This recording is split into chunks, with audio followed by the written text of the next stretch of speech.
I've had some bad days since I started work as a private investigator. But I'd never woken up dead before. It all started the week before, on a cold and wet Sectober day in Ankh-Morpork, the oldest and most depraved of all the cities on the DiscWorld. But hey, you've got to love it.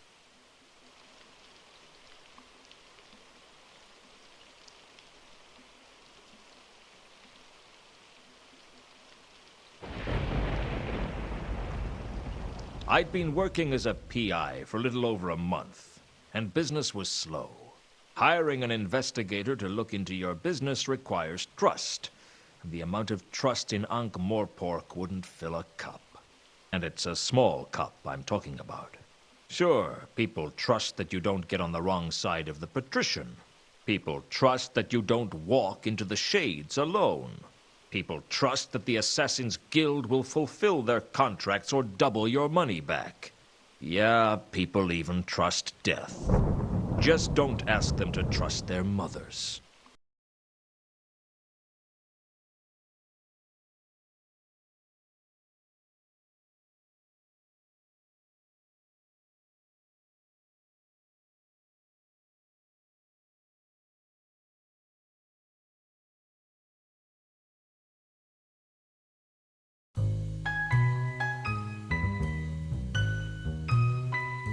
Mr. Luton? If I'm not, I should fire the guy who painted the door. So this is what a private investigator looks like. I expected someone more heroic. Heroism costs extra. What can I do for you, Miss... Mrs. actually. And the name is Carlotta. Okay, Mrs. Actually. Carlotta it is. What's a girl like you doing out on a night like this? I want to hire you, Mr. Luton. Please, call me Luton. Mr. sounds so formal. How much do you charge for a simple investigation? I don't know. I've never had a simple investigation. A tricky one is 20 a day. I'll give you 200 in advance, plus expenses. For 200, I guess I should treat you with some respect. Oh, I wouldn't ask a guy like you to attempt the impossible.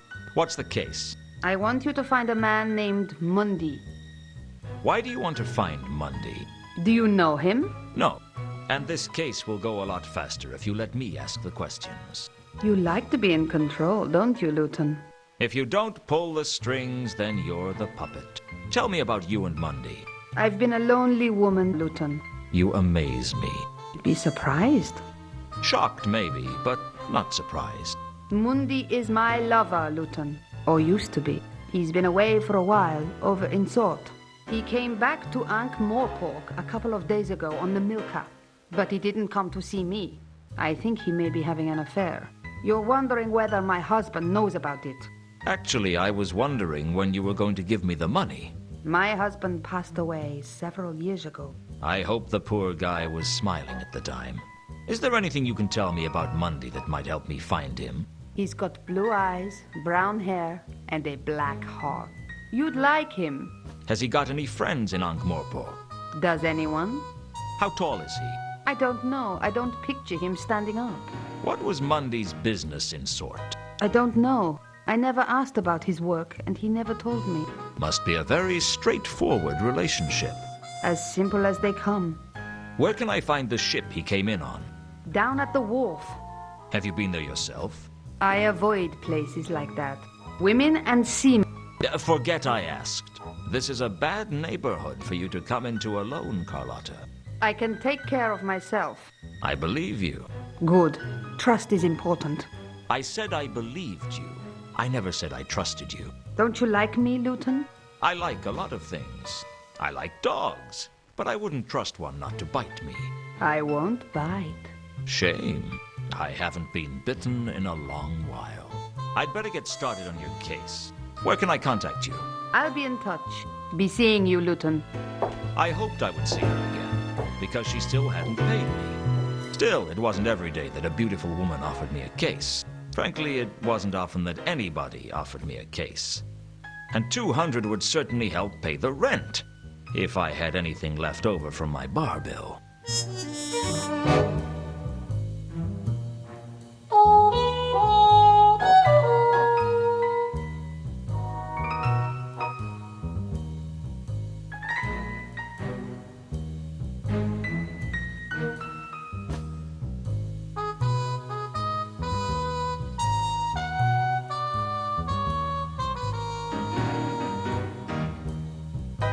Nothing like a cup of imp-made coffee to make me jittery and paranoid. I'd purchased the imp-powered coffee bean machine from Cut-Me-Own-Throat Dibbler, the man whose name was the byword for quality. With CMOT Dibbler, you could say bye to quality. I'll say this for the ICBM. It made coffee strong enough to blow your head off. On the downside, the imp tended to use most of the beans to fuel its own addiction. Some days the poor thing was so jittery the coffee machine would vibrate off the shelf.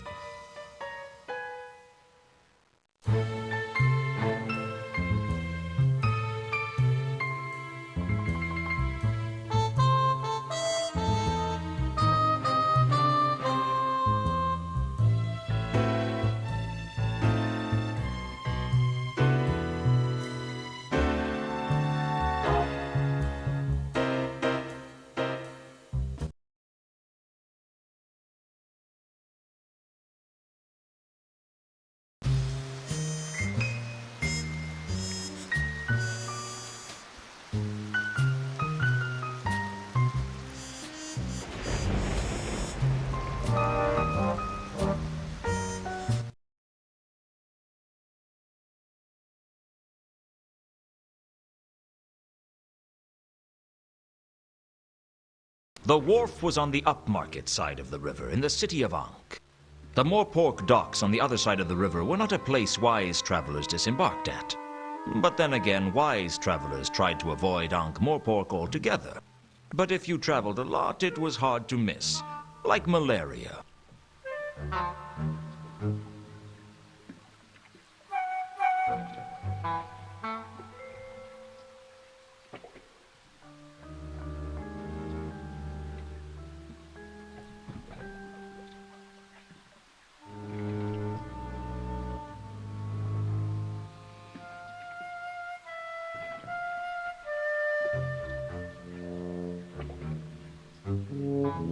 Something told me I wasn't going to learn anything new. The sailor was busy. Something told me I couldn't carry the crates.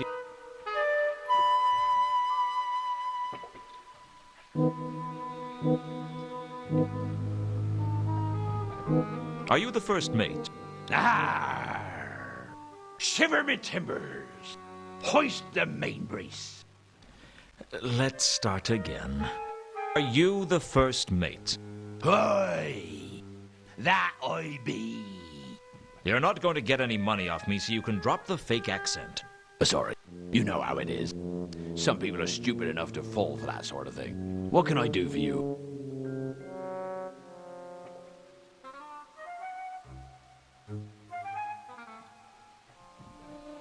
When do you sail?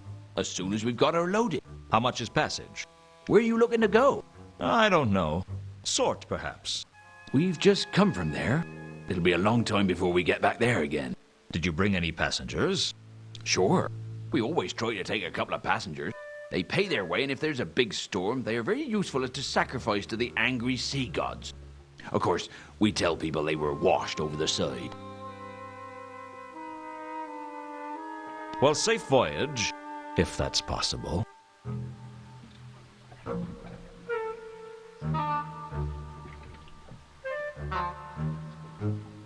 Still here? Not for much longer, I hope.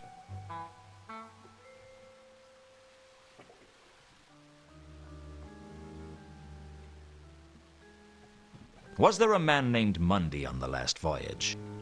It's funny you should ask that. You're the second person today to have an interest in Mundy. Who was the first? A dwarf. He didn't give his name. I don't think he was from round here, though. What about Mundy? What was he like? I don't pry into the passenger's business. But for a man who came on board pretty happy, he seemed pretty unsettled when he left. Not that I blame him. Something was definitely amiss on this last voyage. Do you know where he is now? Mundy? No. Like I said, I don't pry into passengers' business. Unless you actually look through their luggage after they've been washed over the side. Hey, what are you inferring? I'm not inferring anything. I'm implying that you might have had a look at their luggage at one point. If I had, I certainly wouldn't admit it to you. Which either means you didn't look, or you didn't find anything of interest. You better watch your steps, son. It's not good to make accusations like that. Don't worry. Anything we discuss is strictly between you, me, and anyone else I tell.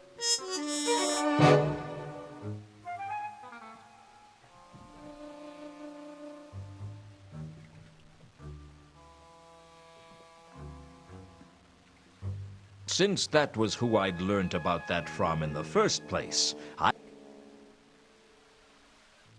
What do you know about a woman named Carlotta? Doesn't ring any bells, I'm afraid. The first mate had... That raised my suspicions that there was more going on than...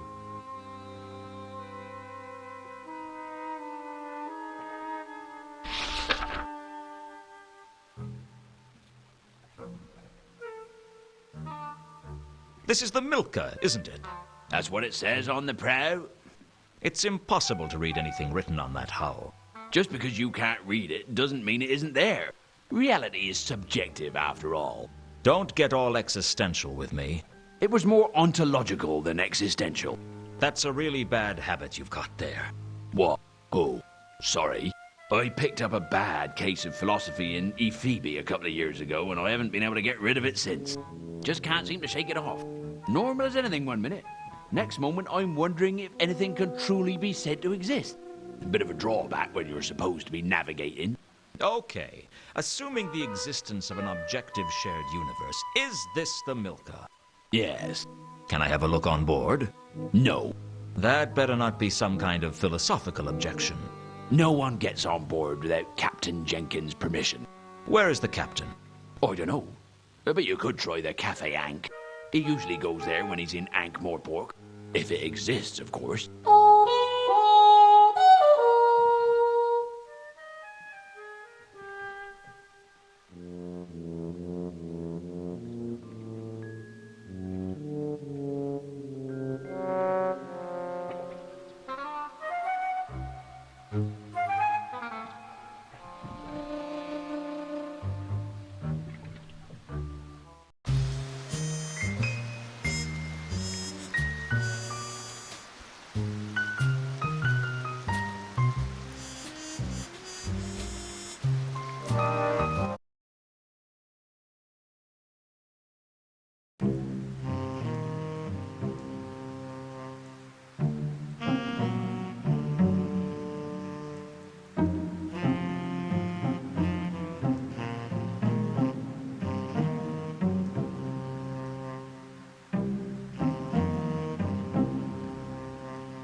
You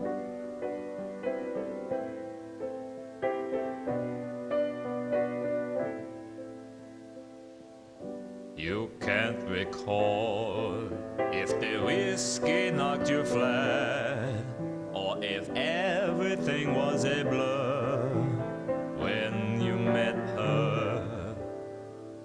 All that you remember are the tunes of a vampire, a melancholy tune about impending doom. I'll fetch your tankard, fill it to the brim. A cask of stale, broken drum ale. Wondering how long till you meet again on the bank of the Ang. Too much to drink, you could barely even think. Too much bear hunger when you met her.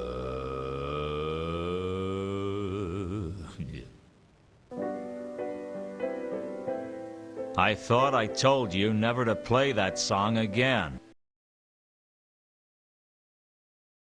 Oh, sorry, Mr. Luton.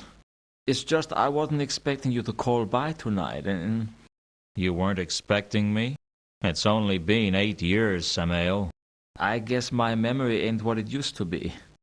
I don't know why Samael put up with my temper. He could have broken every bone in my body if he'd wanted to. But that's what made him special, I guess. That he'd take almost any kind of abuse from the clientele, and he'd still be there at the piano, playing better than anyone else in Ankh-Morpork.